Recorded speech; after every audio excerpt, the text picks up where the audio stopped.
versus n0ne, by far top 20 in the world. And we're going to most likely see Captain Falcon versus Sheik. Sheik being a hard matchup for Captain Falcon, but as n0ne has shown all day, his punish game is really strong, his read game is really strong, and his mindset on just the game sense of how his opponent establishes their neutral is really strong too. So we're already going to game 1 to Battlefield. A lot of these matches go to Battlefield against n0ne, I've noticed, for game 1. So the big thing that Dan's going to be looking for is stuffing n0ne's approach. Now, on paper, that's cool, right? You know, let's stuff Captain Falcon's approach, and then I get a punish after that. The only problem with that is n0ne's tricky. He's creative, and he finds ways to get around something that might be a problem for him. So right there, very 64-esque command grab finish. Again, n0ne is a very creative player. A lot of Captain Falcons actually probably wouldn't know what to do there, would think maybe knee, but that scenario really fitted the up B finish. So it's looking pretty even so far. Dan knowing how strong n0ne's punish game is going to be, so Dan's going to have to play it, I'd say, pretty safe, but he also has to make sure that he keeps his momentum like this right here, throwing his needles, extending his string of damage. And I think that's important. It wasn't really a true combo per se, more so of like a reset, though the strings didn't complement, or the needles didn't complement with anything afterwards.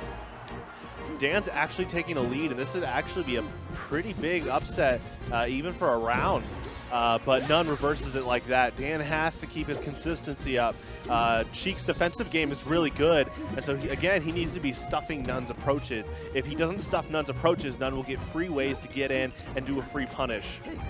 That was a good grab by Dan. See if he complements it. Tries to patiently wait for the re-grab, but n0ne gets away safely. Looks like n0ne tries to go for like the hard read with the forward air, but even though n0ne's at higher percent, you can tell n0ne's still gambling some chips away because he definitely likes the reward he gets off of it if he does get a good gamble. Dan now realizing he probably needs to change up his approach a little bit differently. That was good patience by Dan. He's definitely going to get he needs to secure this stock. Like, all commentary aside of what he needs to do, right there, he needs to secure that stock. That was a good down tilt, goes into forward air, see if he complements off of that. And it's one stock each, 0%. n0ne is going to take advantage of his invincibility right here though. See how he chases Dan down and then hits Dan out of the top platform. Already putting Dan in an unfavorable position on the left side of the stage. Both players at center stage, but n0ne gets the grab, tries to go for the finish. Dan wants a quick gimp with that forward air, something he could do with it. And it looks like that'll be game 1. That was really close though. Dan kept it up. That was probably one of the closest games n0ne has had today so far. So if I was Dan, I wouldn't be feeling so bad. Of course, everyone wants to win, and you should never say, oh, I'm playing against this person, I'm going to lose, or something like that. Playing your best is good, but playing to win is also extremely good. Make sure that your mindset is appropriate no matter who you fight against. And it looks like Dan is not letting that he is fighting a top 20 player get into his head. Dan is playing consistently as he has before, and he's making sure that he maintains his strong defensive game while also making sure his punish game is really strong whenever n0ne slips up. So n0ne throwing out that jab there, that's actually something you need to pay attention for Sheik and Captain Falcon players. Sometimes they will just throw out a standing jab. That's more of a check rather than just going for a punish. What the jab does is if they run into it, then they can confirm, like for Falcon, into a gentleman. So that jab is really good to establish a pivot. It's essentially just checking the opponent, checking where their neutral is, checking if they're going to challenge any of your moves, and jab is a pretty safe move overall. I actually think that up smash was appropriate, because if Dan would have went left, he could have got caught by it. n0ne knowing for taking risks and recognizing his 50-50 scenarios, but honestly, n0ne's making it more of 20-20-20-20-20 scenarios where he has a 1 in 5 chance for 5 different things he wants to do out of one choice. That's just from the risks and creativity that n0ne makes with his playstyle. See if he gets the full punish off of this.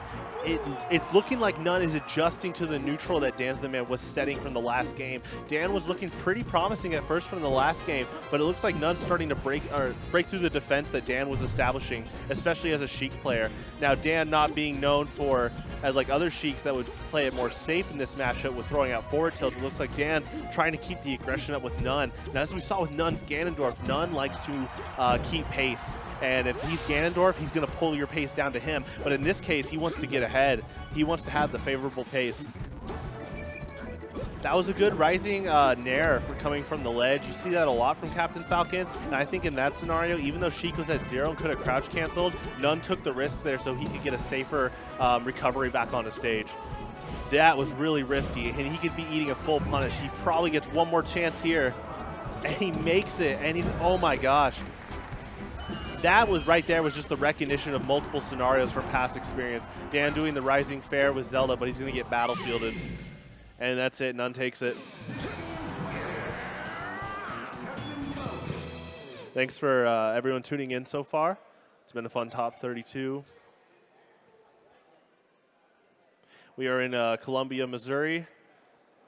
And it's been just a really good one of a tournament so far. Thank you to all the staff and everyone helping out with it. So looking who's going to come up here. Okay.